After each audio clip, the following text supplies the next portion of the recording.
Obrigado.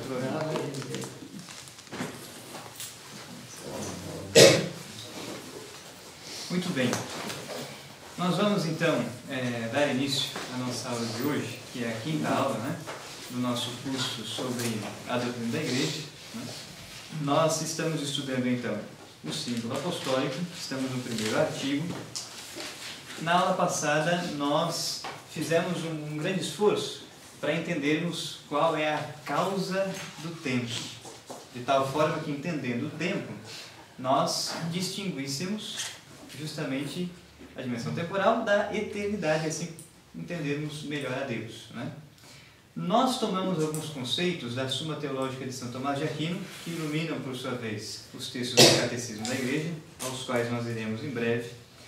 Então, se nós formos tomar o primeiro volume da Suma Teológica de São Tomás, nós veremos aqui, nas primeiras questões, São Tomás explicar quem é Deus, o único Deus, uma única substância em três pessoas distintas. Né? A questão 3 da primeira parte fala justamente sobre a simplicidade de Deus. Deus é puro Espírito. Né? A questão 9, São Tomás explica a imutabilidade de Deus. Deus é imutável. E a questão 10 versa sobre a eternidade de Deus. Deus é eterno. Daí nós teremos colocado no esquema da aula passada, Deus é eterno, imaterial, imutável. São as grandes características, né, de Deus. Nós havíamos lido um trecho da questão 10 na aula passada. Nós tínhamos dito, né, com São Tomás, o tempo nada mais é do que o número do movimento segundo o antes e o depois. Então nós explicamos o que significa movimento. Fomos às 4 causas aristotélicas, né? A causa formal, a causa material, a causa eficiente ou motora e a causa final. Explicamos um pouco mais a fundo a causa eficiente ou motora e entendemos que há 4 tipos de movimento. Né? Movimento segundo a geração e corrupção, movimento segundo a alteração, movimento entendido como aumento e diminuição e entendido como deslocamento. E dissemos, em Deus não há movimento. Por quê? Porque justamente Ele é eterno, imaterial, imutável. Em Deus não há potência, em Deus não há vir a ser. São expressões, são conceitos filosóficos que entram na teologia, nos ajudam a explicitar melhor a pessoa divina. Então, dizer que Deus é ato puro, dizer que em Deus não há potência, significa dizer que não há possibilidade de Deus mudar, ganhar ou perder conhecimento, uma vez que Ele é imutável, né? Uma vez que Ele é eterno. Dizer que em Deus não há vir a ser, é dizer que Ele é o que é, sempre foi e sempre será, Ele é eterno. Tá? Se nós fôssemos continuar aqui o texto de São Tomás, ele diria na sequência, já que em todo movimento existe sucessão, uma parte depois da outra, quando numeramos o antes e o depois no movimento, percebemos o tempo, que nada mais é do que a numeração do antes e do depois no movimento. Então, o que é o tempo? O tempo é a numeração do antes e de um depois dentro destes 4 modos de movimento. Né? Então, se nós temos geração e corrupção, se nós temos o movimento da geração e da corrupção, no momento não existia a criatura e ela passou a existir. Então nós podemos marcar um antes e um depois, que está na substância, e nós podemos apreender a existência então do tempo. Se nós olharmos para a alteração, mudança quanto à qualidade, ora, os anjos, criados em estado de graça, os virtuosos entraram na beatitude, suas potências foram elevadas ao máximo grau, inteligência, vontade e memória. A qualidade de suas potências agora contemplam a Deus. Mas os maus anjos, porque pecaram contra Deus, deformaram as suas potências. Então nós temos um antes e um depois com relação à alteração, a mudança da qualidade das potências angélicas. Mesma coisa no ser humano. Então aqui nós temos o tempo. Nós também dissemos na aula passada que Deus cria simultaneamente os anjos, o céu empíreo, onde habitam os anjos, o céu intelectual. Deus cria a matéria informe E Deus cria o tempo, simultaneamente, ao mesmo tempo. Deus cria todas estas coisas. Né? Bom, só que antes de Deus criar qualquer coisa, sejam os anjos, seja a matéria informe, seja o próprio tempo, antes de Deus criar qualquer coisa, somente Ele tinha o ser. Somente Deus existia. E somente existia a eternidade. Daí São Tomás dizer na sequência, um pouco mais para frente, ainda na mesma questão 10 da primeira parte. Assim, duas coisas caracterizam a eternidade. Primeiro, o que está na eternidade é interminável, isto é, sem começo e sem fim. Não tem começo, não tem fim, é eterno. Né? Deus é assim. Segundo, a própria eternidade não comporta sucessão, pois é inteiramente simultânea. Então, em Deus, não há sucessão de um antes e de um depois. Porque Deus é eterno, porque Ele é ato puro, Deus não muda, então Deus é sempre o que Ele é. Sempre foi, sempre será. Deus não tem sucessão. Né? Se nós formos ao artigo seguinte, porque nós ficamos no artigo 1 da questão 10, mas se nós formos ao artigo 2, São Tomás continua dizendo o seguinte, citando aqui Santo Atanásio: eterno é o Pai, eterno é o Filho, eterno o Espírito Santo. A razão de eternidade corresponde à imutabilidade, como a razão de tempo corresponde ao movimento, como está claro pelo exposto. Então, todas as criaturas, todas elas, necessariamente, a pedra, os seres inanimados, os vegetais, os animais, o ser humano, os anjos, todas estas criaturas de Deus estão dentro do movimento. São criaturas, não são coeternos com Deus. Estão dentro do vir a ser. Foram criados a partir do nada. Agora, Deus é completamente diferente. Deus é imutável. Deus não está no tempo. Deus não está no movimento. Deus é, ao máximo grau de São Tomás, imutável. Por isso o chamamos de eterno. E não somente é eterno, mas Ele é a sua eternidade. Deus não somente é sábio, Ele é a sabedoria.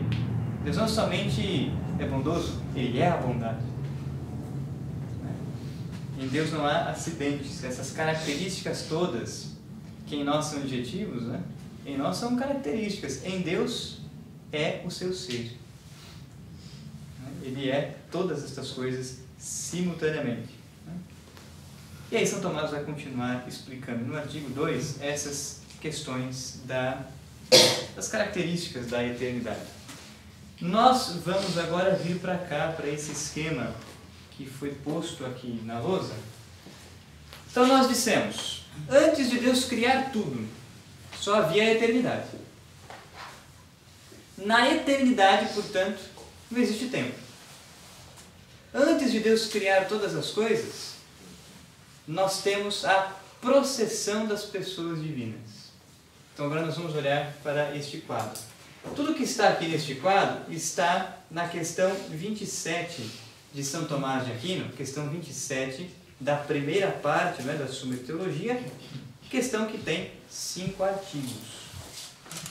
Isso vai ser depois repetido pelo Catecismo da Igreja, os parágrafos que nós vamos ler em aula. Então, na eternidade, esquece agora tempo, esquece agora a criação do mundo angélico, esquece isso, porque isso vem depois. Depois aqui vai entre aspas. Né? Na eternidade, nós temos o Pai, a pessoa do Pai. Né? Nós temos uma primeira e uma segunda processão.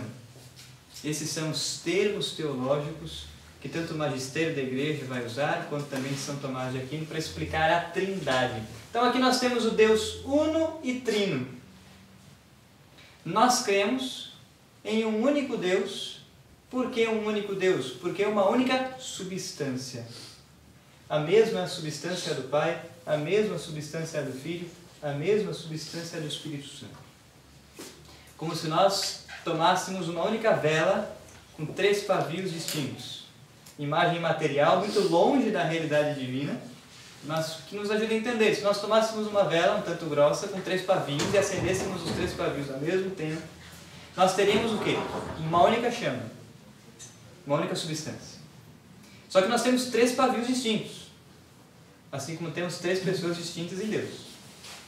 Uma única substância com 3 pessoas reais, realmente distintas. Esse é o mistério da Santíssima Trindade. Porque é mistério de fé, nós podemos sondar com um esforço teológico, com um esforço filosófico, nós vamos entender em partes o mistério, mas sempre a nossa razão vai dobrar-se humildemente diante do mistério. E a fé nos dá, de fato, os critérios para que possamos seguir unidos a Deus. É fé. Nós podemos explicar partes do mistério, mas não o mistério completamente. Então nós temos a pessoa do Pai. Nós dizemos que o Pai é o princípio do Verbo. Nós costumamos dizer que o Pai, a pessoa do Pai, é ingênito, porque ele não é gerado. O Pai é ingênito e, ao mesmo tempo, Deus Pai, além de ser ingênito, é próprio de Deus Pai a inascibilidade. Ele não foi gerado por ninguém e ele também não nasceu. Certo? Ele não foi gerado, não nasce na eternidade. Ele é causa primeira, princípio primeiro. Então, o que nós chamamos de primeira processão da teologia católica, sobretudo na teologia tomista, essa primeira processão, e aqui nós vamos fazer uma diferença entre processão e criação. As pessoas divinas procedem na eternidade. Quais pessoas divinas? O Filho e o Espírito. O Pai não procede de ninguém. Ele é ingênito. Não nasceu, não foi gerado. Então nós temos uma distinção entre processão das pessoas divinas na eternidade e criação. A partir do nada, de todas as substâncias criadas por Deus. Não da sua substância, mas a partir do nada. Tudo bem isso? Temos uma primeira processão, que é a emanação da pessoa do Verbo. Tá? Então, este é um termo teológico muito importante, a processão, que é diferente da criação. Por isso, nós dizemos que o Filho, ele não é criado. O Filho, a pessoa do Filho, a pessoa do Verbo, é gerado. Essa primeira processão é a emanação da pessoa do Verbo. E esta primeira processão ela é chamada de geração. Daí o concílio, o símbolo niceno-constantinopolitano, o símbolo que foi redigido entre os concílios de Nicéia e Constantinopla, daí dizer, nós cremos no Verbo gerado, não criado, consubstancial ao Pai. O Filho é da mesma substância do Pai. Tá? Mas o Filho é uma pessoa distinta em relação ao Pai. Então as pessoas estão em relação umas com as outras. Mas o Filho é da mesma substância do Pai, gerado pelo Pai. E aí o termo emanação. O termo emanação significa que o Pai pronunciou um verbo. Por isso nós dizemos que a pessoa do Filho nasce a partir do intelecto divino. Quando Deus pensa a si mesmo, ele gera um verbo, que é uma pessoa na Trindade, o Filho. Para a gente fazer uma comparação, nós fomos criados à imagem e semelhança de Deus, certo? Quando nós, usando da nossa inteligência, pensamos em nós mesmos, imagine você, sem pronunciar palavra material nenhuma, só na reflexão, no exercício intelectual e racional. Você pensa sobre você mesmo, você produz um verbo interior. E Santo Agostinho vai explicar isso com todas as letras no livro 11, 12, 13 do De Trinitate. O verbo interior, que quando o homem reflete sobre si mesmo, quando a razão dobra sobre si mesma para se conhecer em Deus, o homem produz um verbo. Um verbo que não é da mesma substância que ele. Mas em Deus, quando o Pai pensa e conhece a si mesmo, ele produz um verbo, e esse verbo é uma pessoa. A pessoa do Filho, consubstancial a ele. Né?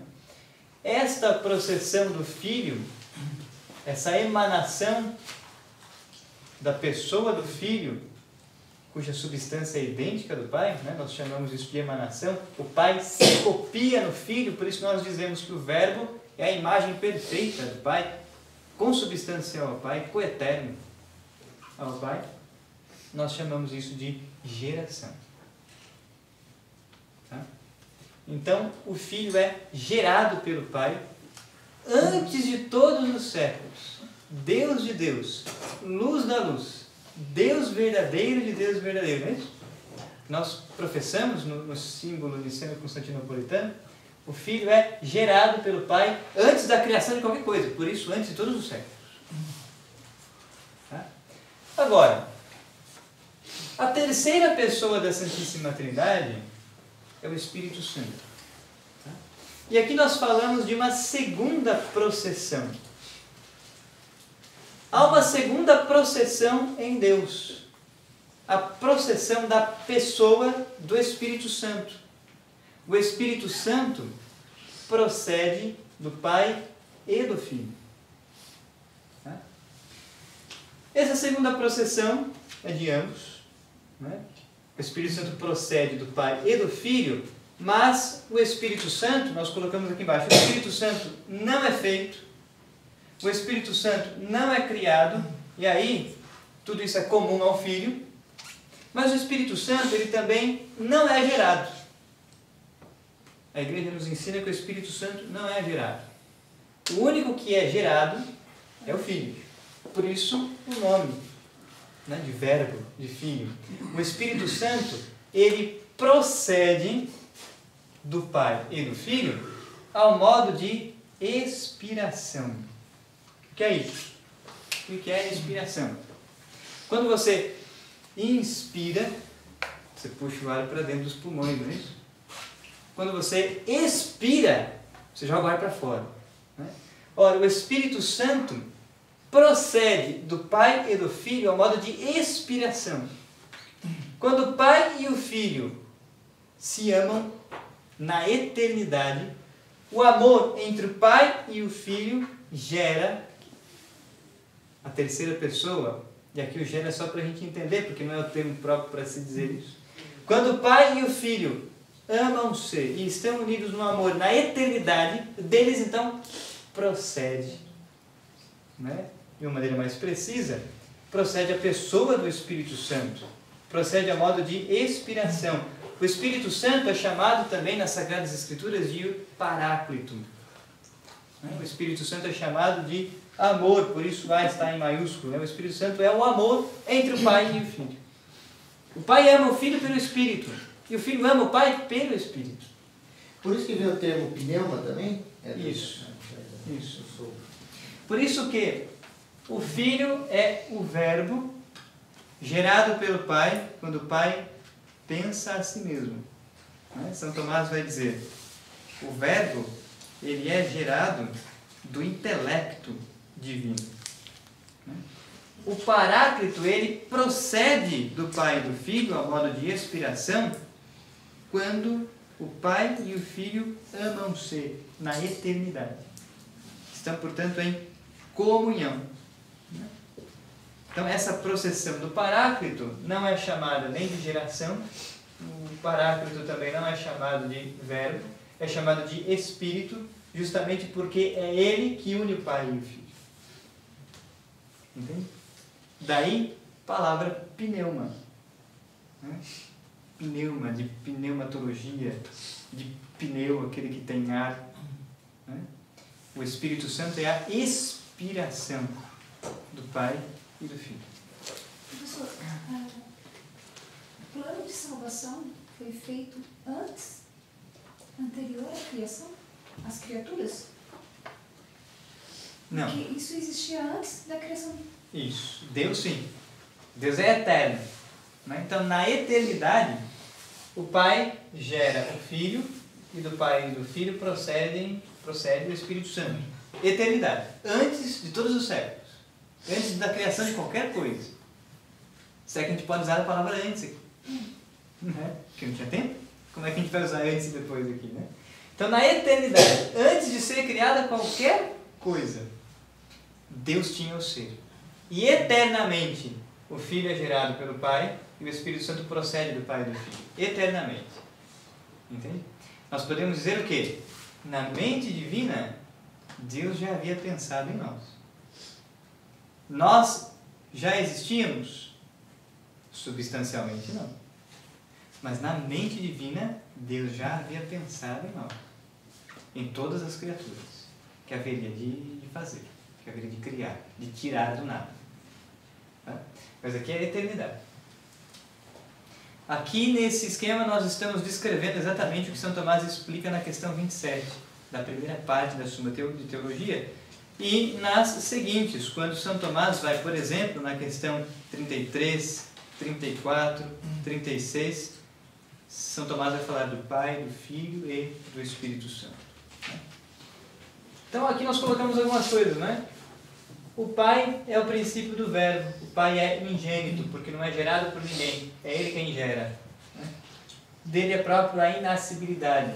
O Pai não nasce, não é gerado de nenhum outro.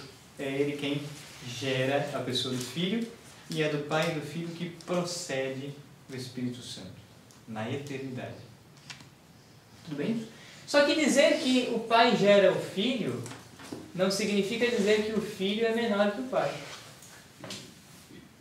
Dizer que o Espírito Santo procede do Pai e do Filho não significa dizer que o Espírito Santo é menor que o Pai e o Filho. Porque na Trindade não há distinção de substância. Dizer que o Pai gera o Filho é dizer que o Pai gerou um igual a si. Completamente igual. Por isso nós dizemos na filosofia agostiniana e tomista que o Verbo é a única imagem perfeita do Pai. Então ele é consubstancial ao Pai. Daí, se nós formos aquelas folhas que foram entregues nas primeiras aulas, né? Aquelas folhas que são cópias daqui do Catecismo Romano, nós temos lá o símbolo apostólico, o símbolo Niceno Constantinopolitano, e nós temos o símbolo de Santo Atanásio. Se nós formos ao símbolo de Santo Atanásio vai estar dizendo aqui, a página 67 daquelas fotos. Santo Atanásio começa o seu símbolo, a sua profissão de fé, né, dizendo: quem quer salvar-se deve, antes de tudo, professar a fé católica, pois se alguém a não professar, integral e inviolavelmente, é certo que se perderá por toda a eternidade. Artigo 1. A fé católica, diz Santo Atanásio, consiste, porém, em venerar um só Deus na Trindade. Então nós cremos em um único Deus, não é? E a Trindade na unidade, sem confundir as pessoas, nem separar a substância. Então há uma única substância, mas são três pessoas distintas. Não é? Não é fácil de entender. Isso aqui demanda bastante tempo para estudar. Não é? E ele continua: pois uma é a pessoa do Pai, outra a do Filho, outra a do Espírito Santo. São três pessoas distintas. Não é? Mas uma é a divindade, igual à glória, coeterna à majestade do Pai, do Filho e do Espírito Santo. Qual o Pai, tal o Filho, tal o Espírito Santo. Incriado é o Pai, incriado o Filho, incriado o Espírito Santo. Então, o Filho não é criado pelo Pai, o Espírito Santo não é criado pelo Pai. Porque criar significa tirar o ser do nada. Criar significa tirar o ser a partir do nada. Expressão latina, né? Ex nihilo. Criar significa trazer à existência o ser mutável da criatura. Seja ela qual grau de ser for.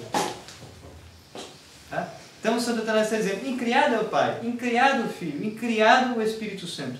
Imenso é o Pai, imenso o Filho, imenso o Espírito Santo. E aí ele continua discorrendo, e lá embaixo, no número 2, ele diz, o Pai não foi feito por ninguém, nem criado, nem gerado. O Filho é só do Pai, não feito, não criado, mas gerado. Então o Filho é gerado pelo Pai, não no tempo, e sim na eternidade. Igual ao Pai, consubstancial ao Pai. O Espírito Santo é do Pai e do Filho. Não feito, não criado, não gerado, mas procedente. Então o Espírito Santo não é criado, não é feito, não é gerado, mas procede do Pai e do Filho. E uma outra coisa importante, São Tomás faz questão de escrever um artigo na Suma de Teologia, não há nenhuma outra processão em Deus. Ou seja, não há nenhuma outra pessoa em Deus. Em Deus, uno e trino, só existe uma única substância e só existem 3 pessoas. Não existe 4ª, 5ª, 6ª pessoa em Deus. Não existe. Só há 2 processões em Deus. E o Espírito Santo já procede como defensor. Isso, como paráclito. E ele é enviado em Pentecostes, sobretudo, né? Mas estava presente em toda a história da salvação. Mas daí, propriamente, ele é paráclito. Na Bíblia, quando a gente várias frases começam assim, no princípio existiu o verbo, ele está querendo dar uma ideia de que ali começou a existir o tempo. É o depois da processão do Filho e do Espírito Santo. Então, aqui ainda não há tempo. Aí ainda não tinha o tempo. Aqui não tem tempo. Aqui, estamos na eternidade. Então aqui ainda não existia nem tempo, nem anjos, nem matéria informe, que a gente vai estudar daqui a pouco o que é tudo isso, e nem céu empírico. Aqui não tinha nada. Então, por isso, no princípio, antes mesmo que a Terra começasse a existir, o Verbo estava junto a Deus. E o Verbo era Deus. Então, a criação do tempo a gente só pode entender a partir do movimento da Terra, do primeiro homem, aí começa a existir o tempo. Quando Deus cria a primeira criatura, Ele cria o tempo, simultaneamente. Por quê? Porque quando Deus tira do nada uma criatura, como por exemplo os anjos, né? Quando Deus cria os anjos, os tira do nada, Deus cria uma criatura mutável. E aí nós podemos marcar um antes e um depois no movimento. Aí temos o tempo. Mas antes de Deus criar qualquer coisa, qualquer ser, não tinha tempo. Aqui não tem tempo. Então, mas não tem tempo, então significa que isso continua, né? Continua. Quer dizer... Eternamente criando. Não, é aí que está. É aí que está. Por quê? Aqui nós chegamos à limitação da linguagem humana. Você entende o que eu quero dizer? Nós só vamos entender esse mistério plenamente quando entrarmos no céu. Vocês querem conhecer a Santíssima Trindade? Querem vê-la face a face? Tem que morrer primeiro. Essa é a verdade, quer dizer, enquanto nós estamos nessa vida terrena, nós estamos aqui em peregrinação. Essa vida terrena é um tempo de provação. Nós sabemos que vamos morrer, e aí o juízo particular, ou o Senhor virá na parousia, e estaremos vivos e veremos Ele rasgar os céus, em glória, vir e realizar o juízo final. E aí, nós entraremos no céu. E entrar no céu, entrar na Jerusalém Celeste, é contemplar a Deus face a face. É contemplar a Santíssima Trindade e conhecer a Deus face a face. Entende? Aí nós não mais conheceremos a Deus como que por um espelho, na linguagem de São Paulo, né? Ora, nesse mundo terreno, nós conhecemos a Deus como que por um espelho, nós só vemos o reflexo. Por quê? Porque o nosso conhecimento de Deus é mediado pela revelação. Daí a gente volta nas primeiras aulas, né? Nós temos 2 vias para conhecer a Deus, a via racional, filosófica, a via teológica, sobrenatural da revelação divina. A fé. Então, nós só conhecemos a Deus nesse mundo terreno com a mediação da razão e da fé. No céu, não tem mais fé. Por quê? Porque nós vamos ver a Deus face a face sem mediação. Nós vamos ver o Deus unitrino com uma visão intelectual. Além do que, veremos a pessoa do Verbo com os nossos olhos sensíveis, glorificados. Porque o Verbo tem um corpo. Ressuscitou, subiu aos céus com corpo e alma gloriosos. A Virgem Maria assunta ao céu com corpo e alma gloriosos. Então, além de ver o corpo glorioso do Cristo, da Virgem Maria e dos santos, depois do juízo final, nós veremos Deus unitrino por uma visão intelectual. Entende? Então, aí a gente começa a entender que a morte não é o fim, a morte é Páscoa. Né? A morte é Páscoa. E tamanha alegria dessa Páscoa que nos leva a contemplar a Deus face a face. Por isso os santos não tinham medo nenhum da morte, mas esse é o tema da teologia cética e mística. Né? Voltando para a nossa teologia da Trindade, Santo Atanásio vai dizendo na sequência: há, pois, um só Pai, não três pais, um só Filho, não três filhos, um só Espírito Santo, não três Espíritos Santos. E nesta Trindade nada existe de anterior ou posterior. Então quer dizer, Deus, porque é eterno, Ele gera na eternidade o Filho, e do Pai e do Filho procede eternamente o Espírito Santo. Então não há tempo aqui. Não dá para dizer que Ele continua gerando, continua procedendo. É eterno, é ato puro. Não há movimento aqui. Por isso Santo Atanásio explica: nada existe na Trindade de anterior ou posterior. Nada de maior ou menor. Mas todas as três pessoas são coeternas e iguais umas às outras. Tudo bem daqui? Professor, tudo bem? Vamos lá. Na verdade, assim, quando Cristo é Deus, Sim. quanto a isso não há dúvida. Sim. Porém, ao ser encarnado, ele se mostrou como homem, né? Então, temporal, com alma imortal, uma substância composta, mutável, né? Porque ele nasceu, cresceu, foi criança, jovem, adulto.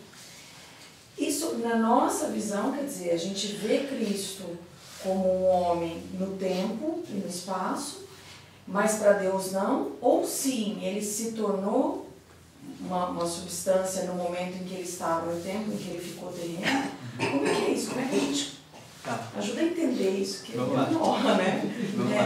É Deus, mas é homem. Sim. E aí que está. Quando o Verbo, segunda pessoa da Trindade, se encarnou no seio da bem-aventurada Virgem Maria e se fez homem, né, que é um dos artigos da nossa fé, né, da nossa profissão de fé. Quando o Verbo se encarnou, primeiro, o Verbo se tornou homem sem deixar de estar unido ao Pai e ao Espírito Santo. Então não há uma cisão na Trindade. Né? Quando o Verbo se fez homem, e é que está, ele não apareceu na forma de homem, né? Ele se fez homem. Dizer isso significa o quê? Dizer isso significa dizer que há aqui uma união hipostática. Uma união de duas hipóstases. O que é isso? Há a união de duas substâncias. Há a união da substância divina e humana.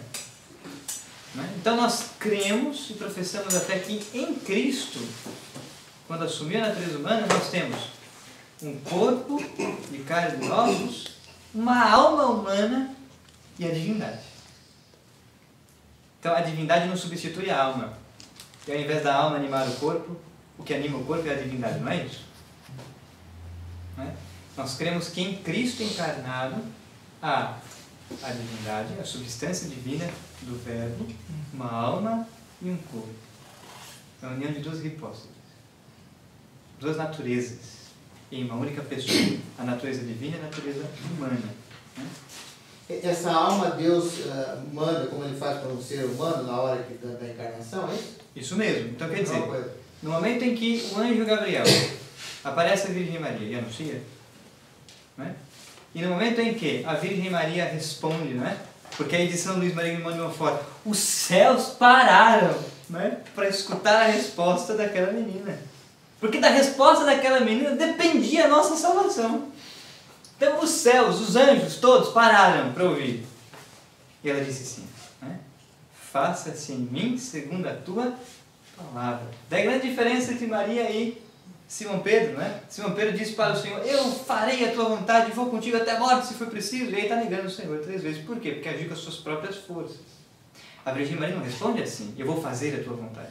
A Virgem Maria responde da seguinte forma, faça-se em mim, porque é a ação da graça em mim. Faça-se em mim segundo a tua palavra, não com as minhas próprias forças. Eu não sei como Deus fará, mas confio, entende?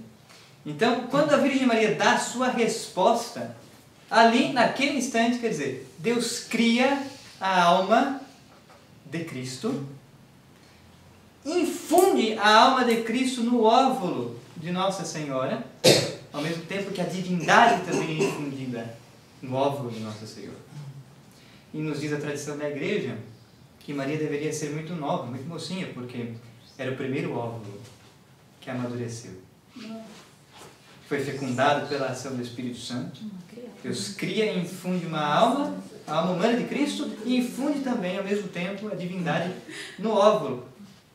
Corpo, alma, divindade, o Verbo encarnado. Professor, então assim, existiu o verbo. Existiu o verbo Isso. na eternidade. Isso. Deus encarnado foi plano de salvação. Isso. Vem depois. Vem depois. Depois. Aqui, a alma e o corpo de Cristo, do Verbo, não existia. Tá? Só a pessoa do Verbo, imaterial, imutável, por Espírito. Se começar a entender que o verbo é uma ação, você vai começar a achar que existe o tempo ali. Aí torce mais ainda. A gente já chega aí. É um verbo substantivo nesse caso, né? Não, isso é falar que muita gente pensa que o Filho foi criado para a salvação. Não, ele já existia. Já existia. Só a encarnação que foi o plano. da salvação. Exatamente. Exatamente. Quer dizer, o Verbo se encarnar, aí vem depois. Corpo e alma de Cristo, isso vem depois. É remédio, né? Salvação para o homem decaído pelo pecado. Eu tenho uma dúvida. A gente sempre aprende que a Trindade é um mistério. Sim. Como é um mistério, a gente não sabe o que é. Exatamente. E aí, a gente tem um texto e tem algumas explicações de como isso é composto.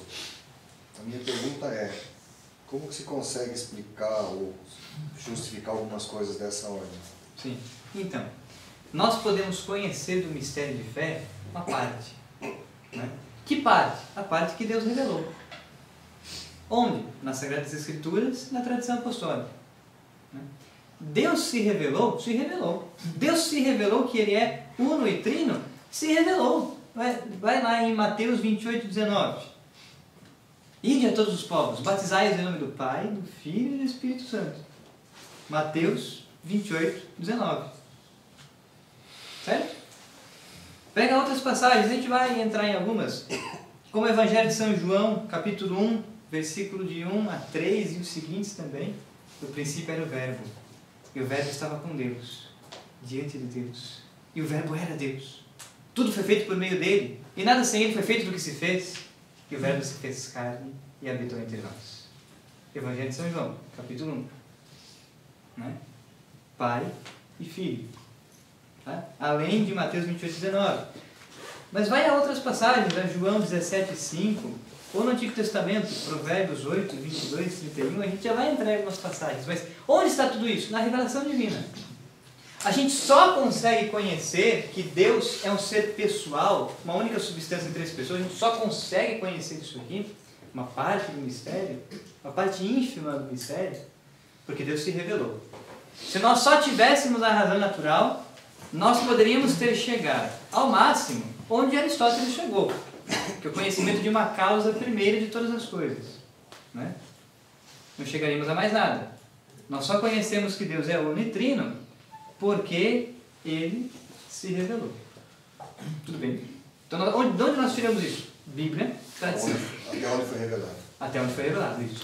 Agora, a gente conhece tudo no mistério? A gente esgota o mistério? Jamais. Nessa vida terrena é impossível. Por quê? Porque o ser humano é limitado. Nós estamos no tempo de provação. Quando terminar o tempo de provação e entrarmos na visão beatífica, aí o conheceremos. Deus quer que a gente saiba até isso. Deus quer que nós saibamos o necessário para a nossa salvação. O necessário para a nossa salvação. Doutor, essa parte da geração da alma e carne de Jesus. E antes ele era puro espírito. Isso. E depois, quando ele se encarnou. Ele se encarnou em Maria, aí ele recebeu uma alma naquele momento? É isso que eu não entendo. Naquele momento. Ele não tinha antes nada. Aqui não há alma na pessoa do Filho, na pessoa do Verbo. Na eternidade, não há alma, não há corpo, muito menos. E outra, aqui na eternidade não há pré-existência das almas humanas, as nossas almas. Não tem pré-existência. Não existiam antes na eternidade, daí desceu para o corpo para animar o corpo. Isso é heresia. Então, a igreja nos ensina que Deus cria e infunde a alma no momento da fecundação do óvulo pelo espermatozoide. Então, Deus criou a alma do Verbo e a infundiu no óvulo de Nossa Senhora no momento em que ele foi fecundado. Milagre! No momento em que o Espírito Santo criou os cromossomos que faltavam para completar o corpo humano de Cristo no ventre de Maria. Fecundou o óvulo de Nossa Senhora. O Espírito Santo, quando fecunda o óvulo de Nossa Senhora, ali naquele instante, o Pai então cria a alma de Cristo, e essa alma, com a divindade de Cristo, é infundida por ação do Espírito no óvulo de Nossa Senhora, pessoa do Verbo encarnado. Tudo bem? Cristo tem sua vida terrena. Daria um curso inteiro de uns 5, 10 anos de Cristologia, só para explicar a vida de Cristo, a vida oculta, a vida pública. Quando Cristo morre no alto do madeiro da cruz, quando Cristo morre no alto do madeiro da cruz, qual é a definição teológica de morte? A primeira morte, pela qual todos nós passaremos, separação da alma e do corpo. Então nos ensina o magistério da igreja, catecismo, citação literal do catecismo. Quando Cristo morre no alto do madeiro da cruz, o corpo de Cristo separa-se de sua alma. Só que a divindade de Cristo fica unida à alma e ao corpo.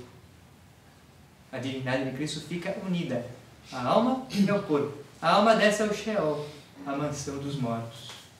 Nós vamos estudar esse mistério da escatologia nos próximos artigos do símbolo. E então Cristo ressuscita. Quando ele ressuscita, ressuscita com alma e corpo gloriosos, não mais sujeitos ao tempo e ao espaço. E o nosso corpo glorioso, depois do juízo final, será a semelhança do corpo de Cristo ressuscitado. Tá? Mas a gente entra com mais detalhes quando a gente chegar lá. É porque, como ele já tinha um espírito, né, professor? Aí recebe uma alma. É isso que é difícil de compreender. Duas substâncias diferentes, duas naturezas diferentes. Né? Então, em Cristo, numa única pessoa, nós temos a união de duas naturezas distintas. A natureza divina, puro espírito, a natureza humana, corpo e alma. Então, a divindade, a alma e o corpo de Cristo, em uma única pessoa.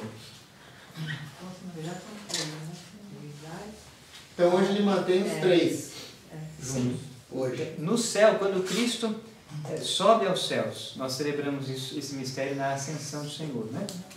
Quando Cristo sobe aos céus, ele está nos céus com a sua divindade unida à sua alma e ao seu corpo. Agora, corpo e alma gloriosos, não mais sujeitos ao tempo e ao espaço. Mas no céu, Cristo e Nossa Senhora estão com um corpo glorioso. Nós temos alma e espírito. Eu poderia pedir para você definir, diferenciar alma e espírito? Sim. Isso está na teologia paulina, né? De tudo aquilo que sois, corpo, alma e espírito. Né? Está na carta aos Tessalonicenses. Quer dizer, corpo, carne e ossos. Né? A alma é a substância que anima o corpo. Né? Então, quer dizer, o ser humano é uma substância composta. Composta pelo quê? Pelo corpo e pela alma. Então, a alma anima o corpo, daí as funções que a alma exerce pelo corpo, que são as funções sensitivas, os sentidos externos, tato, olfato, visão, audição e paladar, o sentido interno, a imaginação e a fantasia. Agora, as funções que só a alma exerce, independentemente do corpo, inclusive. Inteligência, vontade e memória. Tá? Então, essas potências superiores da alma, inteligência, vontade e memória, é isso que São Paulo designa por espírito. Então, na teologia paulina, espírito é a parte mais interior da alma. O que São Paulo designa por espírito não é uma outra coisa além da alma. É a mesma alma, só que são as suas potências superiores, inteligência, vontade e memória. E isso para São Paulo é espírito. Então, o espírito está inserido na alma. O espírito são as faculdades da alma. O espírito são as faculdades superiores da alma. Isso quer dizer que os animais têm corpo e espírito. Não, E alma tem eles não corpo e têm. alma. Alma eles não têm. Os animais têm corpo e alma. Eles não têm espírito. Mas alma não é só ser humano? Alma mortal. Não. É o que Aí que dá. tá. É o que anima o corpo, o que dá. Faz Foi crescer, o quadro da aula faz passada. envelhecer. Para Aristóteles e São Tomás, como acontece isso? Os animais têm alma? Tem. Mas Alma, não é material, mortal. Nos animais, qual é a alma? O princípio interno de movimento, as funções cerebrais. Os neotomistas, né, porque o tomismo começa com São Tomás, mas o tomismo continua na história.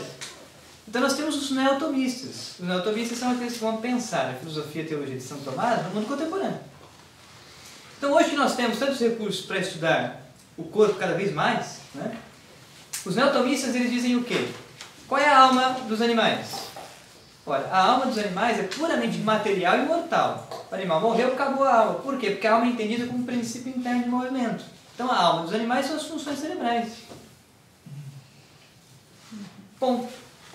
A alma humana é imagem e semelhança de Deus. A alma humana é espiritual.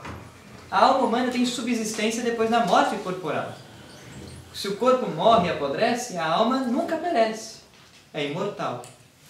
Entende? Então a alma humana é imagem e semelhança de Deus imortal. A alma dos animais não. Tudo bem? Cara, um quadro maravilhoso, né? Um defensor lá, você pode pegar. É esse quadro, o quadro da aula passada, né? Ajuda bastante a gente a entender os graus de ser. Por isso que nós falamos que os animais têm um grau de dignidade a mais do que os vegetais. O ser humano tem mais dignidade do que os animais. E os anjos têm mais dignidade do que o homem. A teologia não é um antropocentrismo. A teologia é um teocentrismo. Deus está no centro. E Deus governa todas as coisas por uma hierarquia. É assim que Ele quer. Sua vontade seja feita, assim na terra como no céu. Então, se Deus governa todas as coisas por uma hierarquia, Ele deu maior dignidade aos anjos, uma dignidade inferior aos homens, mas a dignidade humana é superior à dos animais, à dos vegetais, à das pedras. Por isso que no Gênesis, Deus vira para Adão e fala, olha, dou-vos como alimento. Não é? Os frutos das árvores, dou-vos como alimento os animais terrestres. Dou-vos como alimento. Crescei e multiplicai-vos. Enchei a terra e submetei-a. Dominai sobre os peixes do mar, as aves do céu, as plantas da terra. Então, as demais criaturas, os seres inanimados como a pedra, os vegetais e os animais, essas criaturas, inferiores ao homem, glorificam a Deus na medida em que servem ao homem. É assim que Deus governa a sua criação, de uma maneira hierárquica. Tudo bem isso? Certo. Nós vamos voltar a tocar em alguns questionamentos que surgiram aqui em aula, nos próximos artigos do símbolo apostólico. Nós vamos para frente agora, né? Falamos do Pai, falamos do Verbo. Falamos do Verbo, né? Ora, o Verbo é a pessoa do Filho, é a emanação do intelecto divino. Para explicar isso aqui, emanação do intelecto divino, também daria um curso inteiro. A gente pode resumir dizendo, o Pai, quando pensa e se conhece a si, gera um verbo, que é uma pessoa, consubstancial a ele, a pessoa do Filho. São Tomás vai explicar isso em vários artigos. Né? Onde aparece a pessoa do verbo? Nas Sagradas Escrituras. Revelação. Gênesis 1. Né? No princípio, Deus disse, faça-se a luz, e a luz foi feita. Fiat lux. Não é isso? No princípio, in principium creavit Deus caelum et terram. Né? No princípio, esse princípio não é um começo temporal, porque lá é eternidade, não tem tempo. Esse in principium, esse no princípio, princípio aqui é o verbo. Então, o Pai cria todas as coisas no verbo, pela ação do Espírito Santo. Tá? Então, no princípio, Deus criou todas as coisas, e o autor sagrado, o agiógrafo, no livro do Gênesis, vai nos dizer: no princípio, Deus disse, pronunciou um verbo, faça-se. E a luz foi feita. Deus disse, firme-se o céu sobre a terra. E assim aconteceu. Deus disse que da terra nasçam árvores frutíferas, e assim se fez. E Deus viu que tudo era muito bom. Não é isso? A narração de Gênesis. Deus disse, faça-se. Faça-se é a pessoa do verbo. O Pai pronuncia um verbo desde o princípio. Antes mesmo que a terra começasse a existir, o verbo estava junto a Deus. Né? Então, o princípio não é o princípio, o T0, né? Não é o começo. Isso. O princípio é o verbo. Na exegese agostiniana dos primeiros versículos do Gênesis e depois do Magistério, o princípio é o verbo. Então, nele, no verbo, tudo se fez. E ele tinha o ser antes de todas as coisas serem criadas. Entende? Na eternidade. quer dizer, no princípio, o princípio de tudo, a essência, não o começo, mas Deus, a essência, aquilo que saiu daí. Deus, né, cria todas as coisas. Ele é a causa eficiente de tudo ter o ser. Só que Deus cria todas as coisas não a partir da sua substância. Deus cria todas as coisas a partir do nada. O Pai gera a partir da sua substância o Filho, mas isso não é realidade. Não é tempo. Tudo bem? Então, Gênesis 1. Depois, Êxodo 3, 13 e 15. Quando Moisés vai para o deserto, né? E nos diz as Sagradas Escrituras que Moisés foi apacentando o rebanho de seu sogro Jetro até além do que ele ia antes. Chegou a Horebe, o monte de Deus, e ali viu a sarça arder sem se consumir. E ao ver aquilo, voltou para contemplar aquele fenômeno mais de perto. E aí Deus então fala com Moisés, com a mediação da epifania, da manifestação da glória divina na sarça ardente. Deus fala a Moisés: olha, tira as sandálias dos teus pés, porque a terra em que estás é uma terra santa. O que isso significa? Tira as tuas sandálias, toca o solo que é sagrado, significa que não tenha nada entre eu e ti. Que nada seja posto entre eu e ti. Entra na intimidade da comunhão com Deus. Tira as sandálias dos teus pés, toca o solo que é sagrado. Entende isso? E aí, então, Deus trava diálogo com Moisés, o chama a libertar o povo da escravidão do Egito, prefiguração da libertação realizada na pessoa de Cristo, libertação do pecado e da morte. Cristo não veio fazer uma revolução política social quando se encarnou, tá? Quem diz isso é teoria da libertação, a heresia dos nossos tempos. Cristo não veio fazer uma libertação política e social. Cristo veio para nos libertar? Sim. Cristo veio para nos libertar de quê? Do pecado que nos arrasta para o inferno. Cristo veio para nos libertar do poder do demônio. Cristo veio para nos libertar do pecado e da morte eterna, do inferno. Cristo veio para nos levar ao céu, nos salvar. Por isso ele é o sumo pontífice. Entende? Quando então Deus dialoga com Moisés mediante a sarça ardente, e Moisés lá, né, com tanto medo, porque quem sou eu para ir lá libertar o povo da escravidão do Egito? E aí Moisés pergunta para Deus, qual é o teu nome, não é isso? E aí Deus responde, Deus dá essa palavra é hebraica, né? Yahvé. É o tetagrama. Esses dois pontinhos e esse Tzinho, né? Não existiam no hebraico antigo, quer dizer, você só tem consoantes no hebraico antigo, Yahvé. Yahvé significa, é um verbo. Eu sou aquele que sempre foi e sempre será.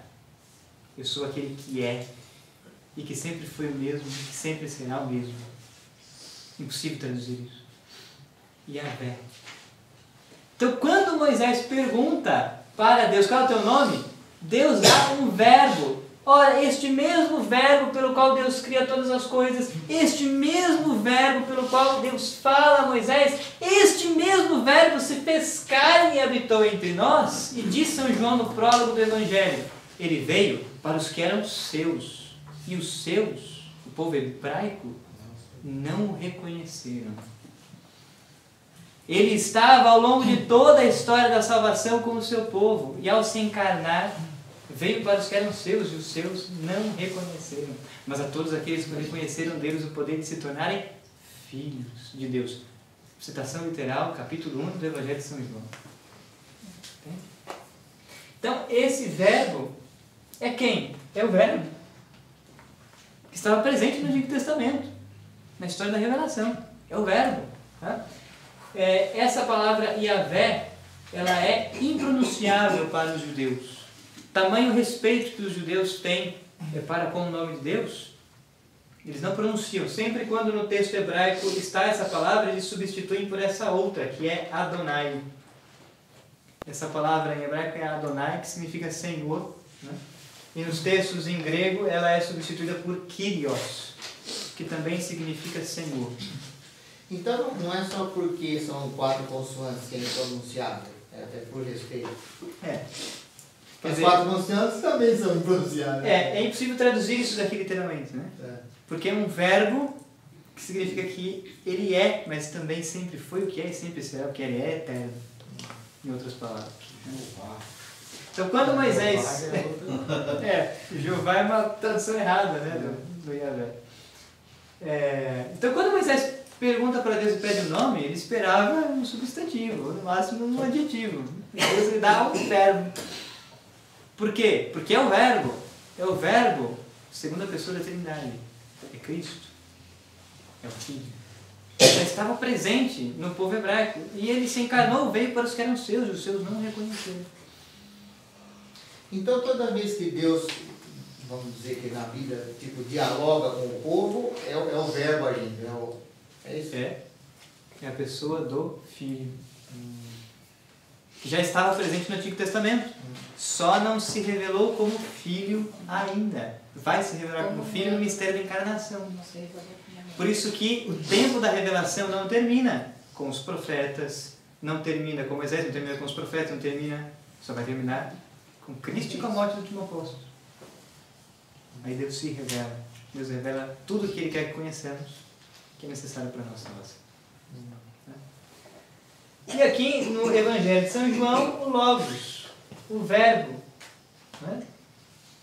O princípio era o verbo estava diante de Deus e o verbo era Deus. Tudo foi feito por meio dele, sem ele nada foi feito do que se fez.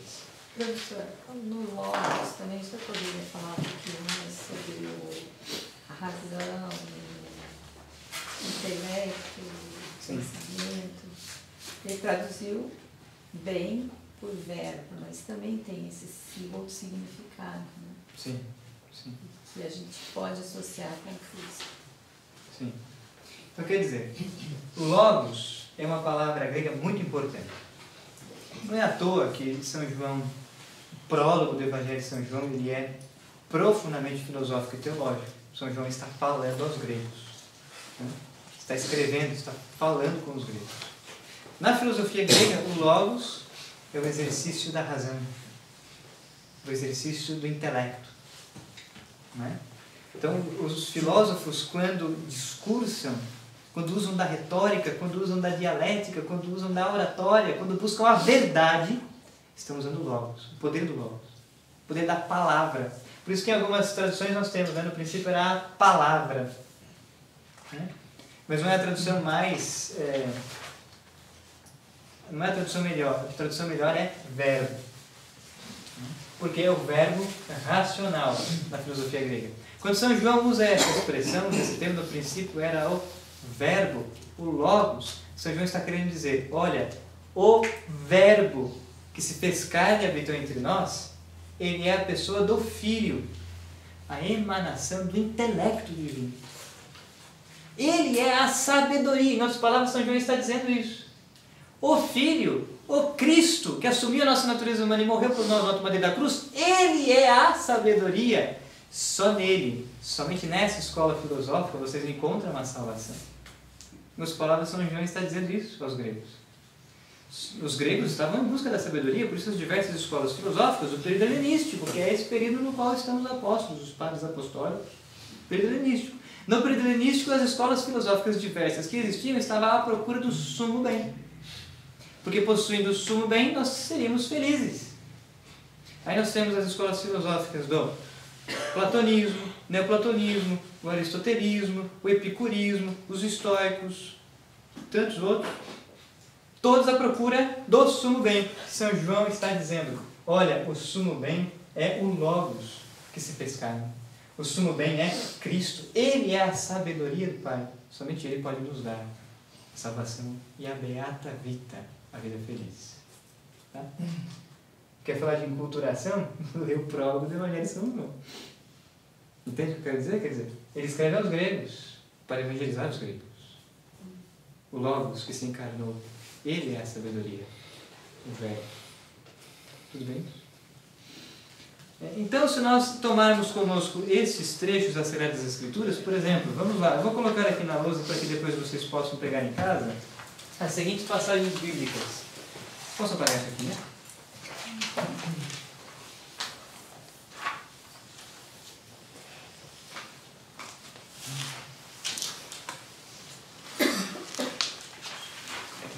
Onde está a revelação da Trindade nas Sagradas Escrituras? Em vários textos, mas sobretudo nestes. Mateus 28 e 19.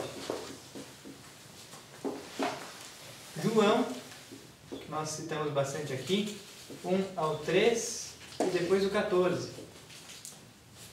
João 17, versículo 5. E Provérbios 8, 22, 31. Já falamos bastante de alguns trechos, vamos pegar só dois, só para a gente ilustrar o que estamos falando aqui. Né? Vamos pegar João 17,5, que é muito interessante.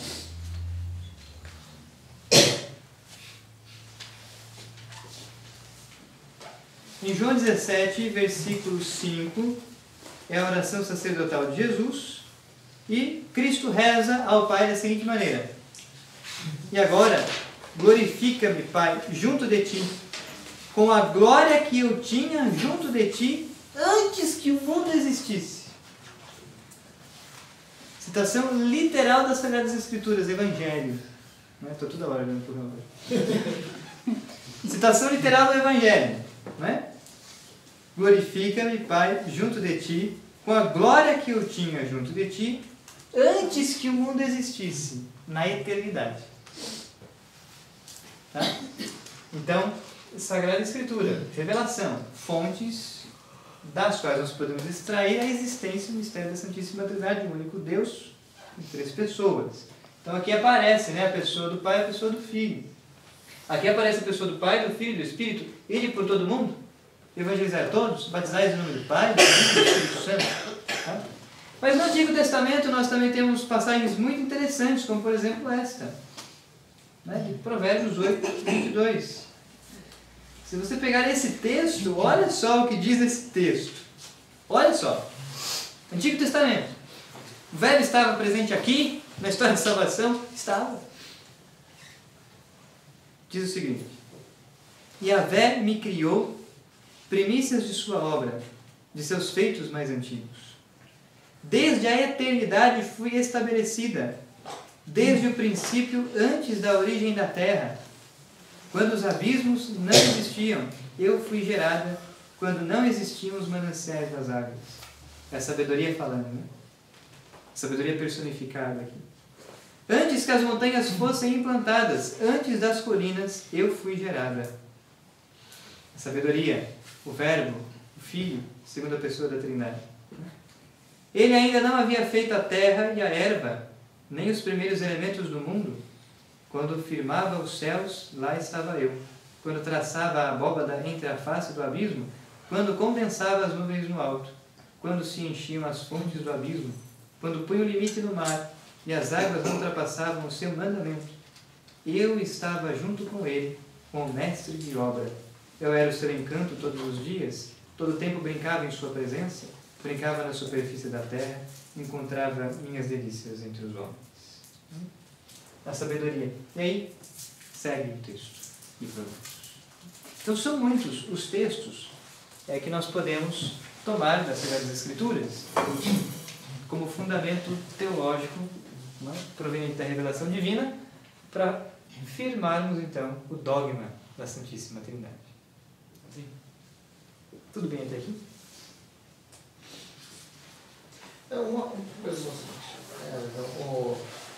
Durante muito tempo se discutiu a questão da Santíssima Trindade. E esses textos já estavam na Bíblia bem antes disso. O pessoal, só depois que foi ver mesmo, chegar nessa... Porque o Antigo Testamento ele só é compreendido à luz do Novo. Por isso que o Novo Testamento nos dá a chave de leitura, por assim dizer, do Antigo Testamento inteiro. Os fariseus, os mestres da lei, os doutores, tinham tudo o que era necessário para reconhecer o Cristo quando ele se encarnasse. E não reconheceram. Mas os fariseus, os mestres da lei, os doutores da lei, não tinham o necessário para dizer, olha, Deus é uno e trino. No Antigo Testamento se tinha a fé em um único Deus, o monoteísmo, que contrastava com todas as outras religiões. Todas as outras religiões eram politeístas. A religião grega, a religião romana, a religião pagã dos povos vizinhos, os Baals, todos politeístas. Somente o povo hebreu era monoteísta. Então, até Cristo, o povo hebreu acreditava em um único Deus. E não estão errados, uma única substância. Mas as três pessoas divinas, essa revelação se dá no Novo Testamento, com a pessoa de Cristo. Mas estou dizendo até posteriormente, na igreja já, né, que o senhor levou o concílio de Constantinopla em 481, né? Então, se levou quase 5 séculos para de novo, né, estabelecerem a Trindade. E aí já tinha bem... Parece. O que acontece é assim, esta fé na Trindade sempre existiu ao longo dos séculos, né?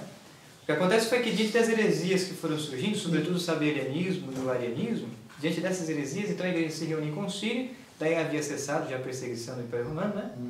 E aí nós temos o concílio de Nicéia, o concílio de Constantinopla, e aí então a igreja firma como dogma a fé perene que sempre existiu até agora.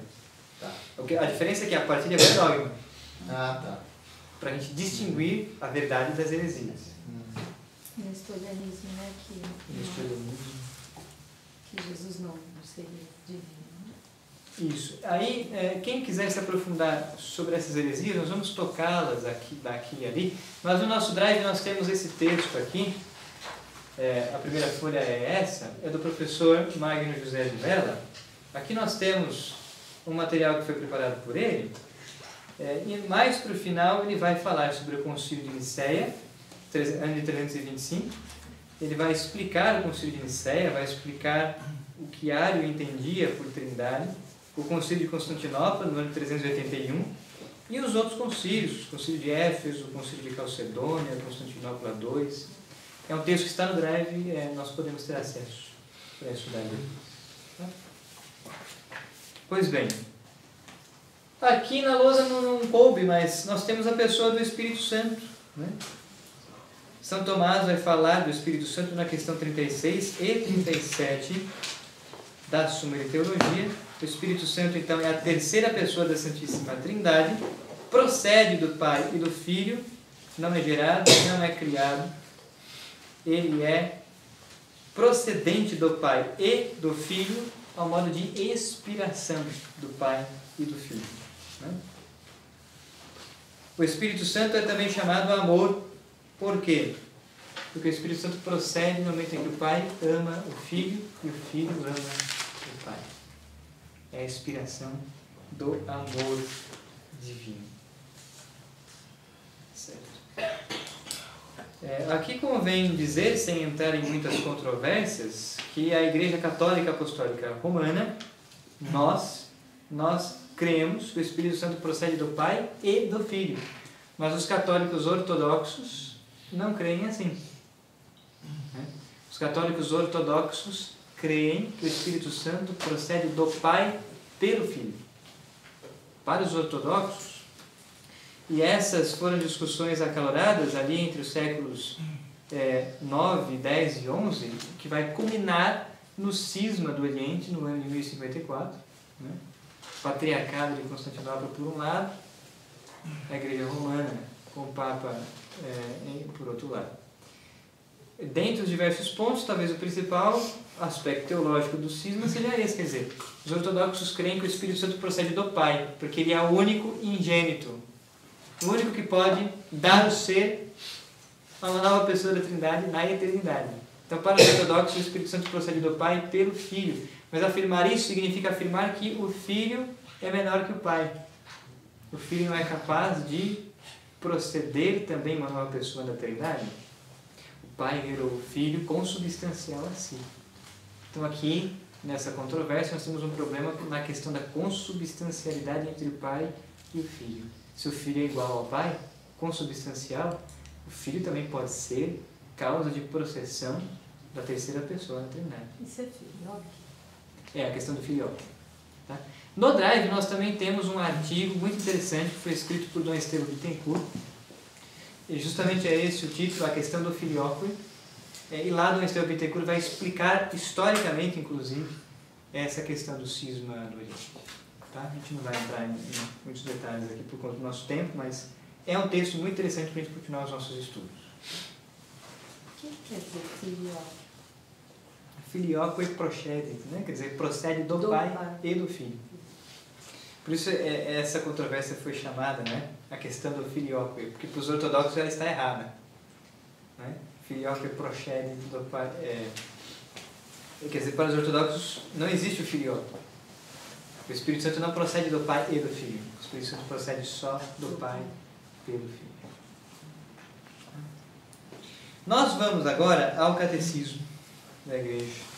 Finalmente, nós vamos ao parágrafo 242 do Catecismo da Igreja.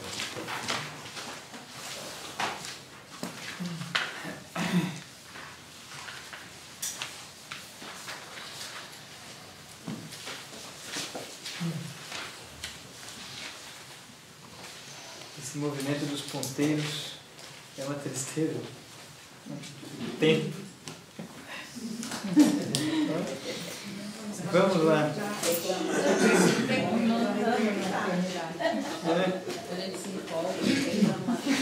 Nós estamos aqui até meia-noite. Vamos lá. Parágrafo 242 do Catecismo. Nós vamos ver agora o magistério se pronunciar e explicar exatamente aquilo que nós estamos tratando. Né? Então diz o texto. Na esteira deles, seguindo a tradição apostólica, a Igreja, no ano de 325, no primeiro concílio ecumênico de Nicéia, confessou que o Filho é consubstancial ao Pai, isto é, um só Deus com Ele. O segundo concílio ecumênico, reunido em Constantinopla, em 381, conservou esta expressão em sua formulação do Credo de Nicéia e confessou o Filho único de Deus, gerado do Pai antes de todos os séculos, luz de luz, Deus verdadeiro de Deus verdadeiro, gerado, não criado, consubstancial ao Pai. Então veja, o que o magistério da Igreja nos ensina aqui é exatamente o que nós colocamos naquele esquema. Então o Filho, ele é gerado, não criado, ele é gerado pelo Pai na eternidade, essa é a primeira processão, e ele é consubstancial ao Pai. Um único Deus. Por que um único Deus? Porque é uma única substância. A mesma substância é a do Pai, é a do Filho, é a do Espírito, mas não a mesma pessoa. Porque o termo pessoa implica relação. Então, quando nós tomamos o Pai em relação ao Filho, a pessoa do Pai é distinta do Filho. O Filho é distinto do Pai. Não é? Só uma pessoa da Trindade se encarna, que é o Verbo. O Pai e o Espírito Santo não se encarnou. Entende? Continua sendo puro Espírito. Tudo bem isso? Quer dizer, um único Deus porque uma única substância. Mas 3 pessoas distintas. Vamos lá para o parágrafo 246, 246, que está na página seguinte. Falamos da pessoa do Verbo, né, no parágrafo 242, vamos falar da pessoa do Espírito no parágrafo 246. A tradição latina do Credo confessa que o Espírito procede do Pai e do Filho, justamente, né, o Filioque. Então a Igreja confessa que o Espírito Santo procede do Pai e do Filho. O Concílio de Florença, em 1438, explicita: o Espírito Santo tem sua essência e seu ser subsistente ao mesmo tempo do Pai e do Filho, e procede eternamente de ambos, como de um só princípio e por uma única expiração. Está tudo aqui, quer dizer, é o magistério da Igreja. Estamos estudando, tem fonte no magistério da Igreja. Nós não estamos de forma alguma fugindo do magistério. E se estamos no magistério, estamos seguros, porque o magistério nos ensina a verdade. Quando fugimos do magistério da Igreja, da tradição das Escrituras, caímos na heresia. Não encontramos mais a verdade. Por isso devemos amar a Igreja, coluna e sustentáculo da verdade. Devemos amar a Igreja, porque nela fala Deus. Por ela a verdade nos chega. Então, olha só. Aqui o Catecismo está citando o Concílio de Florença, cujo texto integral está no Denzinger, nos parágrafos 1300 e 1301, que é o livro grande. Então, o Espírito Santo tem sua essência, a sua substância, e o seu ser subsistente ao mesmo tempo do Pai e do Filho. O Espírito Santo procede do Pai e do Filho. E procede eternamente de ambos, como de um só princípio, por uma única expiração. Então, o modo pelo qual o Verbo procede do Pai é o modo de geração. O modo pelo qual o Espírito Santo procede do Pai e do Filho é o modo de expiração. Tá? Então, geração, expiração e criação são diferentes? São. Porque geração é quando apenas a pessoa do Verbo procede do Pai. Expiração é como que se o amor do Pai e do Filho expirasse, é posto para fora, você entende? O sentido da palavra expiração, da mesma forma quando nós expiramos, pomos o ar para fora. Né? O amor do Pai e do Filho expira, faz surgir o ser, a pessoa do Espírito Santo. Então o Espírito Santo procede do Pai e do Filho ao modo de expiração, que é diferente de geração. Geração e expiração, eternidade, criação no tempo. Tá? Deixa eu só passar a palavra para ele e a gente já volta aqui. Não, eu só falei de sopro. Sopro, isso. Pneuma. Essa é a minha pergunta. Quando no Gênesis fala, né, que Deus soprou as narinas de Adão, tem a ver com o Espírito Santo? Não, não tem não. Tem e não tem. Por quê? Porque na verdade pneuma, o sopro, é uma figura de linguagem para a gente conhecer o mistério revelado. Por isso nós dizemos, em linguagem humana, que o Espírito Santo procede do Pai e do Filho por expiração. O que é isso? Como que se o Pai e o Filho, quando se amam, pusessem para fora a pessoa do Espírito. Agora, em Gênesis, quando Deus cria Adão e Eva e sopra sobre as suas narinas o ruá, né?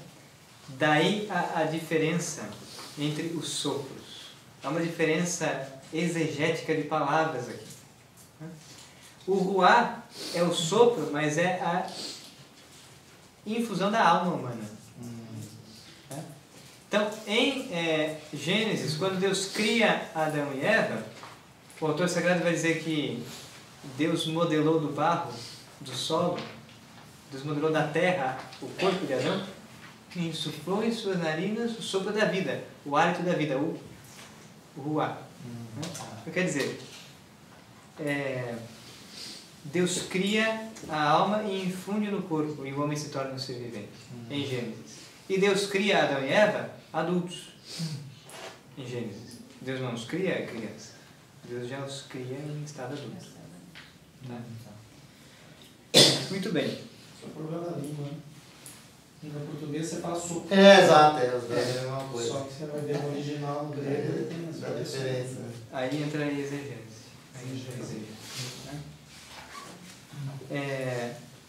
Então, continuando o parágrafo 246. E uma vez que tudo o que é do Pai, o Pai mesmo o deu ao seu Filho único ao gerá-lo, excetuando o seu ser de Pai, esta própria processão do Espírito Santo a partir do Filho, ele a tem eternamente de seu Pai, que o gerou eternamente.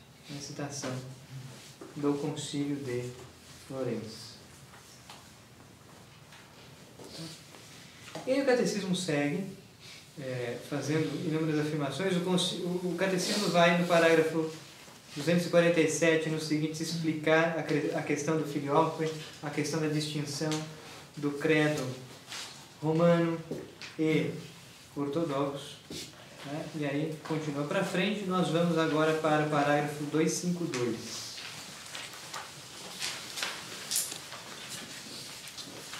Parágrafo 252.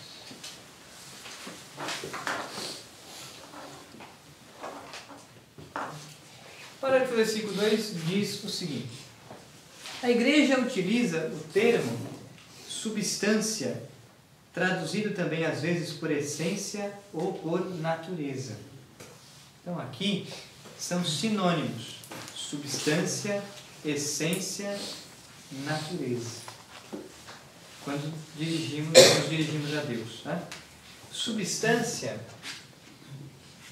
é o termo ousia em grego. Ousia.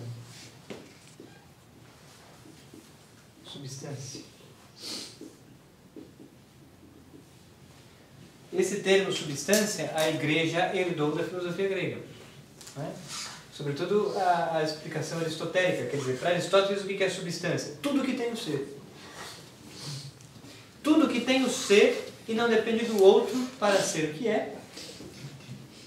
Então, nas palavras aristotélicas, tudo que tem o ser subsistente em si mesmo é substância. Daí, a substância divina, a substância angélica, a substância humana, a substância dos animais, a substância dos vegetais, a substância dos seres inanimados. Substância é tudo aquilo que tem o ser. Tudo bem? Daí a diferença entre substância e acidente. Por exemplo, a cor azul do apagador, a cor amarela do livro, a cor não tem o ser subsistente.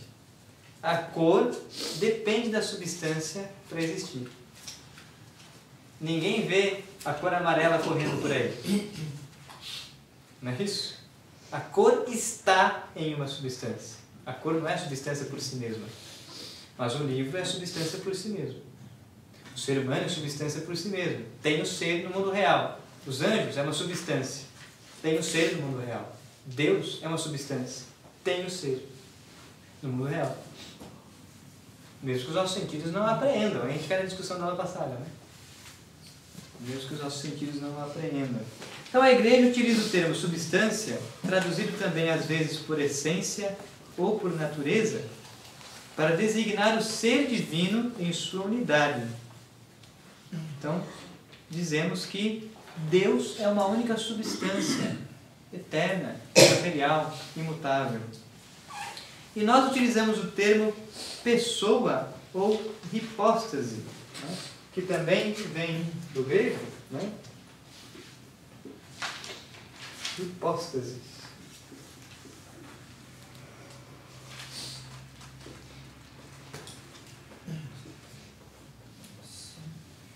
Hipóstases. Pessoa.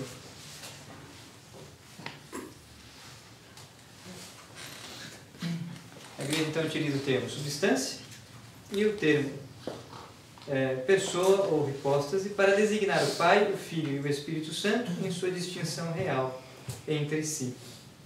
E o termo relação, né, para designar o fato de a distinção entre eles residir na referência de uns pelos outros.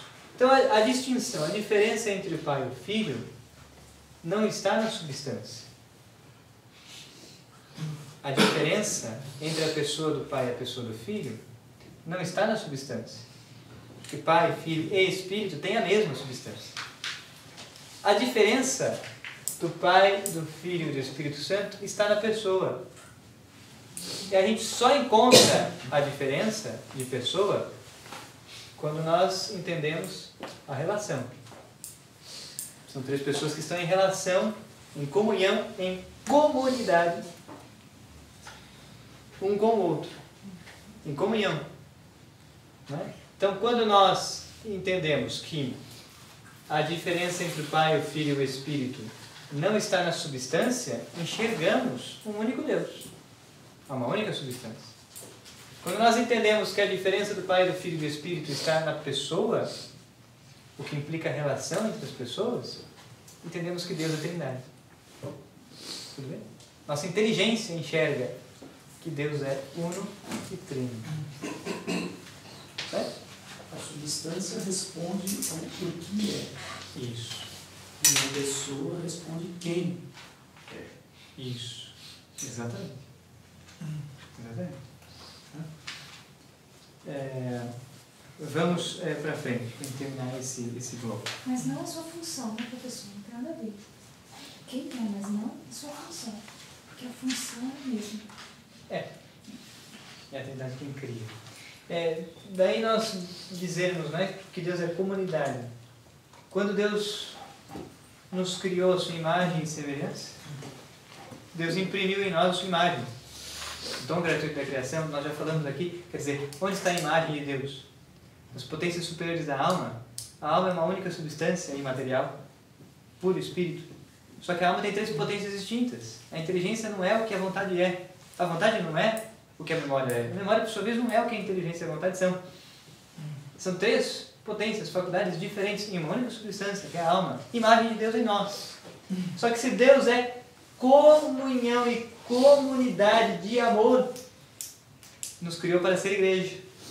E o que é ser igreja? Comunhão, comunidade de amor, caridade.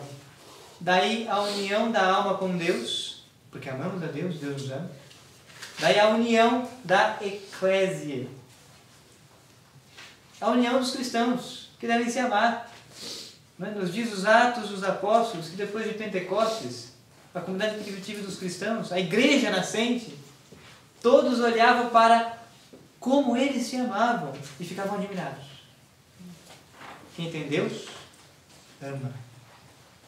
Quem não ama, jamais conheceu Deus. Daí a primeira carta de São João.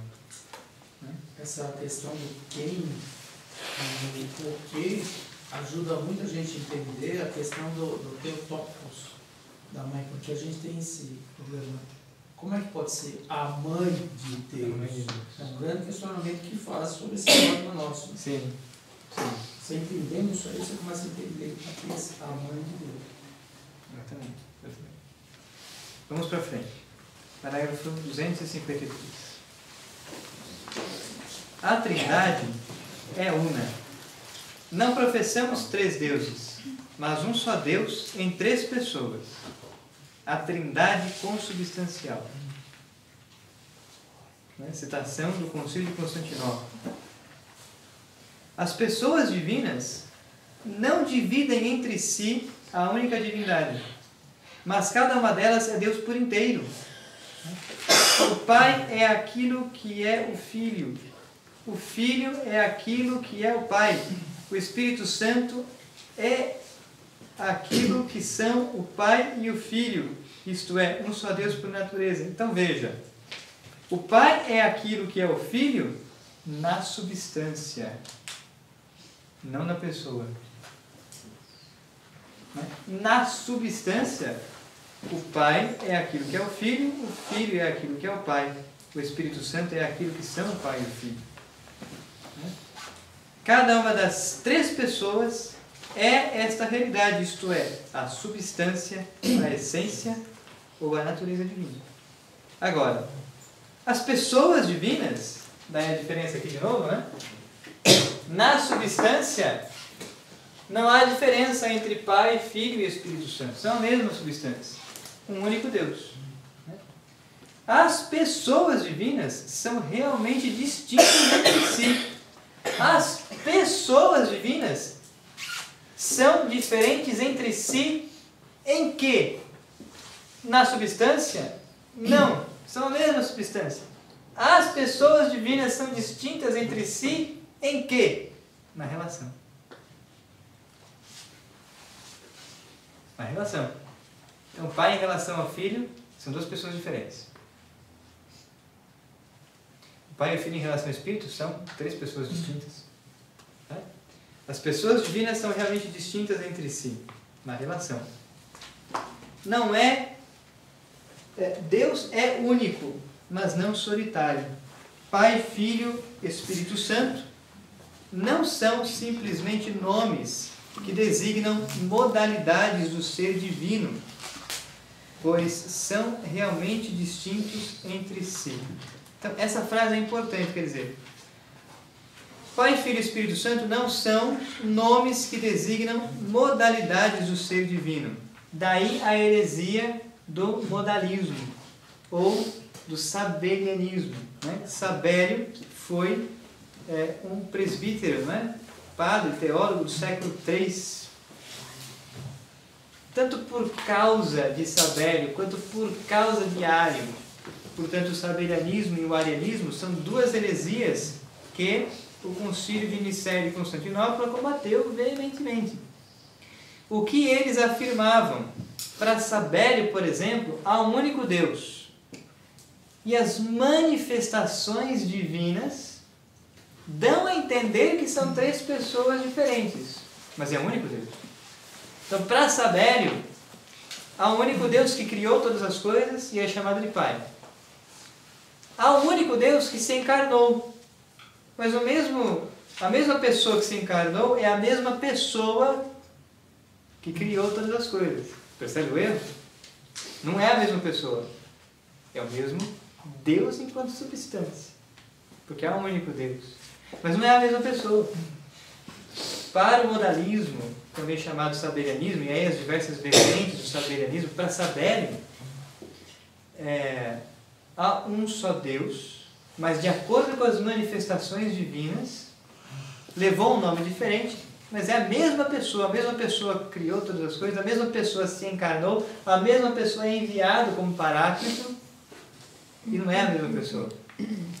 Não são modalidades diferentes, só nomes distintos para um único Deus. São pessoas distintas, mas uma única substância. Percebe a diferença? Vai ficar mais claro agora. Já bateu na sua porta no domingo de manhã o testemunho de Jeová? Deve ter batido. Né? Os testemunhos de Jeová são uma heresia contemporânea, né, a nós, que afirmam a mesma coisa que Sabélio afirmava. Para os testemunhos de Jeová, só há um único Deus. Jesus não é Deus. Para os testemunhos de Jeová, Cristo não é Deus. Cristo é uma pessoa normal, igual a gente, na qual Deus atua. E o Espírito Santo também não é Deus. O Espírito Santo é a força divina que vem sobre nós para nos impulsionar a fazer o bem. Isso é doutrina dos testemunhos de Jeová. Isso é heresia sabeliana. Isso é arianismo. Moderno, né? Tem lá. E Ariano também foi um padre da Igreja Católica. Ariano também foi um padre. Ário, foi. Foi também. Quer dizer, as heresias surgiram. Na época de 300. 99% das heresias sai de dentro. Sai de dentro da igreja. Assim é a teoria da libertação. Sai de dentro da igreja. O senhor Leonardo Boff, o senhor Frei Beto. Você entende? Sai de dentro da igreja. Para tentar destruir a verdade da fé. Mas não consegue, porque pesa sobre nós a promessa de Cristo, diz que as portas do inferno jamais prevalecerão sobre ela. Então, os testemunhos de Jeová são isso, quer dizer, eles afirmam que Cristo não é Deus, que o Espírito Santo não é Deus, que Cristo é uma pessoa como nós, na qual Deus atua, e que o Espírito Santo é a força de Deus. Há um só Deus. E eles não estão errados em dizer que há um só Deus. Há um só Deus. Mas há 3 pessoas distintas no único Deus. É isso que eles não entendem. Cristo é Deus. Aí quando você pega esse trecho de João para os testemunhos de Jeová, olha, está lá dito, ó, no princípio era o verbo estava com Deus, o verbo era Deus, e o verbo se fez carne e habitou entre nós. E aí, quem que é esse aqui que se fez carne? Aí torta tudo, né? Aí fica difícil. Aí você pega no pulo, né? É justamente o que o catecismo está dizendo aqui. Pai, Filho e Espírito Santo não são simplesmente nomes que designam modalidades do ser divino, pois são realmente distintos entre si. Aquele que é o Pai não é o Filho, e aquele que é o Filho não é o Pai. Nem o Espírito Santo é aquele que é o Pai ou o Filho. São distintos na hipóstase, na pessoa. São distintos aqui e não aqui. São distintos aqui. Né? São distintos entre si por suas relações. É o Pai que gera, o Filho que é gerado, o Espírito Santo que procede. A unidade divina é trina. As pessoas divinas são relativas umas às outras. Por não dividir a unidade divina, a distinção real das pessoas entre si reside unicamente nas relações que as referem umas às outras. Nos nomes relativos às pessoas, o Pai é referido ao Filho, o Filho ao Pai, o Espírito Santo aos dois. Quando se fala destas 3 pessoas, considerando as relações, crê-se, todavia, em uma única natureza ou substância. Pois tudo é uno, lá onde não se encontra a oposição de relação. Por causa desta unidade, o Pai está todo inteiro no Filho, todo inteiro no Espírito Santo. O Filho está todo inteiro no Pai, todo inteiro no Espírito Santo. O Espírito Santo todo inteiro no Pai, todo inteiro no Filho. E aqui a nossa linguagem encontra o seu limite. Daqui a gente não avança mais para o mistério. Só a fé. Por isso São João da Cruz vai dizer que a fé põe inteligência na noite escura. Porque a fé nos revela verdades reais. Mas a nossa inteligência não compreende. E a nossa inteligência quer compreender, mas não consegue. Por isso que a fé é a prova, põe na provação a inteligência. A inteligência chega uma hora que, diante do mistério, precisa humildemente curvar-se, ajoelhar-se. Por isso não faz teologia quem não for humilde. Por isso não consegue fazer teologia quem for soberbo. Os soberbos são os que entraram na heresia, quiseram entender tudo, explicar tudo. Aqui é o mistério, diante do mistério a inteligência ajoelha-se humildemente e crê. E crê. Porque é mistério. E aqui, na sequência, o catecismo vai colocar a citação de São Gregório de Nazianzo, São Gregório Nazianzeno, né? Que viveu entre os anos de 329 a 389, está, portanto, no século IV, foi contemporâneo de Santo Agostinho. Essa é a citação da oração número 40 de São Gregório de Nazianzo, e nós terminamos a aula de hoje com ela. Então, rezemos. Né? Ele diz o seguinte: antes de todas as coisas, conservai-me este bom depósito, pelo qual vivo e combato, com o qual quero morrer, que me faz suportar todos os males e desprezar todos os prazeres. Refiro-me à profissão de fé no Pai, no Filho e no Espírito Santo. Eu vou-la confio hoje. É por ela que daqui a pouco vou mergulhar-vos na água e vos tirar dela. O batismo. Eu vou-la dou como companheira e dona de toda a vossa vida. Dou-vos uma só divindade e poder, que existe una nos três e que contém os três de maneira distinta, divindade sem diferença de substância ou de natureza, sem grau superior que eleve ou grau inferior que rebaixe. A infinita connaturalidade é de três infinitos. Cada um considerado em si mesmo é Deus todo inteiro. Deus, os três considerados juntos. Nem comecei a pensar na unidade, e a Trindade me banha em seu esplendor. Nem comecei a pensar na Trindade, e a unidade toma conta de mim. É o Deus uno e trino. Amém. Muito bem. Então, nós vamos terminar a leitura aqui. Na próxima aula, vamos falar brevemente do Todo-Poderoso, a onipotência divina, né? E vamos entrar na criação, né?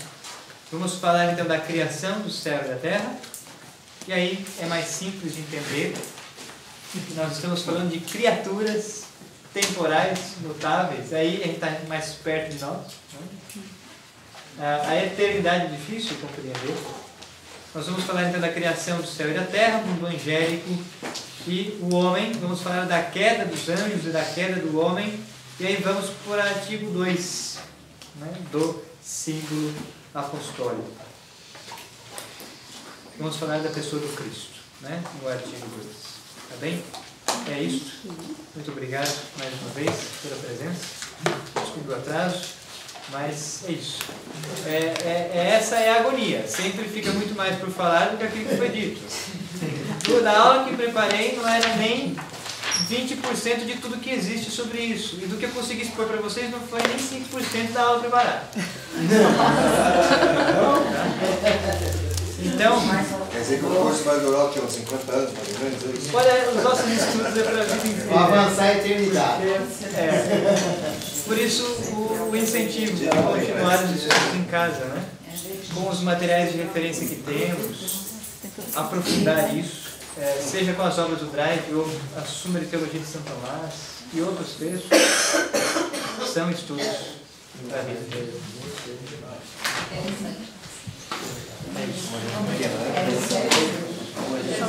Eu estarei aqui para